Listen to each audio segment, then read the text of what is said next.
1761 में वॉर हुई मैसूर किंगडम में और ईस्ट इंडिया कंपनी के बीच में। इसमें हैदर अली ने ईस्ट इंडिया कंपनी को बुरी तरीके से हरा दिया। फिर 1780 में फिर से वॉर हुई, इसमें फ्रेंच ने भी मदद की थी। तो हैदर अली उनके बेटे थे टीपू सुल्तान, और इस वॉर के बीच में ही हैदर अली की डेथ हो जाती है। तो उसके बाद टीपू सुल्तान राजा बनते हैं और ईयर होता है 1783। अब क्योंकि ये सारा लड़ाई के बीच में ही हुआ था, तो इस पर्टिकुलर लड़ाई में टीपू सुल्तान के हाथ से काफी एरिया निकल जाता है जो कि ईस्ट इंडिया कंपनी को चला जाता है। उसके बाद एग्रीमेंट हो जाता है। लेकिन टीपू सुल्तान को पता था कि ये लड़ाई जो ईस्ट इंडिया कंपनी से है ये दोबारा फिर से होगी, और इस बार वो तैयारी करना शुरू कर देते हैं। टीपू सुल्तान एक मॉडर्नाइज्ड टेक्नोक्रेट थे। वो फ्रेंच से नए नए वेपन इंपोर्ट करने लगे और अपनी आर्मी को काफी मॉडर्नाइज किया। और इधर ईस्ट इंडिया कंपनी भी प्लान कर रही थी टीपू सुल्तान के ऊपर अटैक करने का। और इस बार जब अटैक करती है ईस्ट इंडिया कंपनी, मराठा और हैदराबाद के जो निजाम थे उनसे सपोर्ट लेती है और उसके बाद हमला करती है।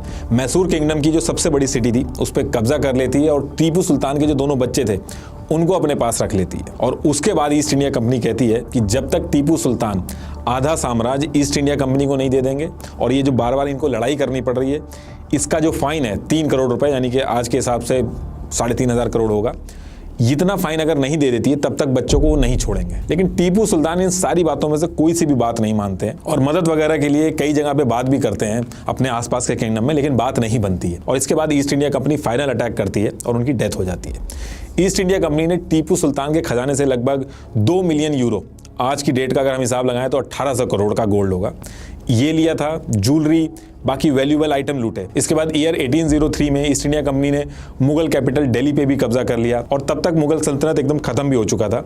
बादशाह के पास अब कोई इनकम नहीं बची थी क्योंकि पूरा रेवेन्यू जो था वो ईस्ट इंडिया कंपनी के पास जाता था। और दिल्ली पे भी अपना कंट्रोल लेने के बाद मराठा, जिनकी मदद लेके ईस्ट इंडिया कंपनी ने टीपू सुल्तान को हराया था, उनके ऊपर भी अटैक कर देती है और मल्टीपल वॉर होती है मराठा किंगडम और ईस्ट इंडिया कंपनी के बीच में। और finally east India company Maratha kingdom पे भी कब्जा कर लेती है। इसके बाद आगे चल के सिख एम्पायर पे भी कब्जा कर लेती है। कई सारी लड़ाई यहाँ पे भी होती है। ईयर 1847 में ईस्ट इंडिया कंपनी ने डॉक्ट्रिन ऑफ लैप्स इंट्रोड्यूस किया कि इस डॉक्ट्रिन के मुताबिक अगर कोई इंडियन रूलर की डेथ हो जाती है तो वो ऑटोमेटिकली ईस्ट इंडिया कंपनी के कंट्रोल में आ जाएगा, अगर उसका कोई मेल वारिस नहीं है तो। और इस रूल की वजह से उदयपुर, झांसी और अवध जैसे किंगडम जो थे वो भी कंपनी के कंट्रोल में आ गए थे। और ऐसे कर करके ईस्ट इंडिया कंपनी ने पूरे इंडिया पे कंट्रोल ले लिया था। और ऐसा भी नहीं था कि ईस्ट इंडिया कंपनी ने सिर्फ इंडिया में ही गड़बड़ करी थी, ये लोग अपने देश ब्रिटेन में भी गड़बड़ कर रहे थे। ईस्ट इंडिया कंपनी के पास इतना ज्यादा पैसा आ गया था कि इन्होंने ब्रिटिश पार्लियामेंट के अंदर भी काफी नजदीकियां बढ़ाई। रॉबर्ट क्लाइव जैसे लोगों ने इंडिया से पैसा लूट लूट के ब्रिटिश का जो पार्लियामेंट था वहां की सीटें और वहां के एमपीज दोनों को खरीदना शुरू किया,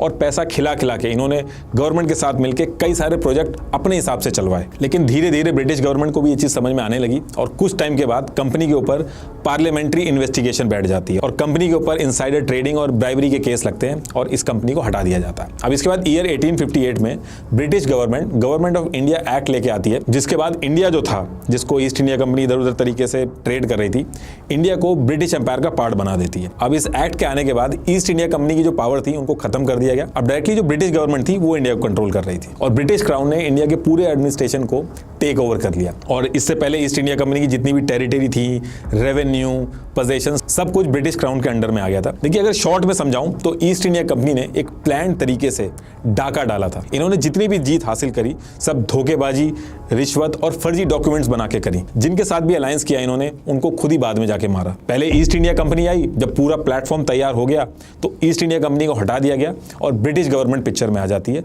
और वो फिर इंडिया के ऊपर कंट्रोल करती है। इंडियन इकोनॉमिस्ट उस्ताद पटनायक की एनालिसिस के हिसाब से ईस्ट इंडिया कंपनी और उसके बाद ब्रिटिश सरकार ने इंडिया की वेल्थ से $45 ट्रिलियन लगभग 200 साल में लूटा। अगर इसको आज के कॉन्टेक्स्ट में देखा जाए तो ब्रिटेन की अब की जीडीपी जो है वो $3 ट्रिलियन की है। ईस्ट इंडिया कंपनी और बाद में ब्रिटिश गवर्नमेंट ने इंडिया की वेल्थ को तो लूटा ही, साथ में इंडिया की जो फॉरेन एक्सपोर्ट अर्निंग आती थी उनको भी लंदन भेजना चालू कर दिया था। अब इन सारी वजह से इंडिया के पास मशीनरी, कोई टेक्नोलॉजी इंपोर्ट करनी हो, इन सब के लिए 1 रुपया भी नहीं बचा था। इंडिया अपने आप को मॉडर्नाइज ही नहीं कर पाया। ब्रिटिशर्स ने बहुत ही भारी लूट मचाई इंडिया के अंदर। ये अपने आप में बहुत ही शॉकिंग है कि इवन आज की डेट तक डिस्ट्रिक्ट एडमिनिस्ट्रेटिव ऑफिसर को कलेक्टर बोला जाता है। ये ब्रिटिशर्स के टाइम पे कलेक्टर वर्ड यूज होता था, जिन्होंने टैक्स ले लेके भुखमरी पे लाके खड़ा कर दिया था।